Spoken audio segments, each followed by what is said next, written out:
Екінші сұрағым балалардың қауіпсіздігі туралы. Балалардың қауіпсіздігі дегенде, мысалы, киім мәселесінде біз баяғы парторгпен сельсоветтер сияқты костюмшалар кигізіп қоямыз.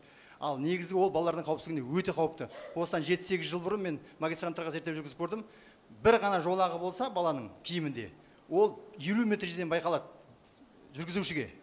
Ал егер жалауға болмаса 5 метр жерден байқалады. 5 метр жерде реакция бере алмайды жүргізуші. Сондықтан да біз бір ғана жолақтың кесірінен балалардың қауіпсіздігін 10 есе төмендетіп жатырмыз.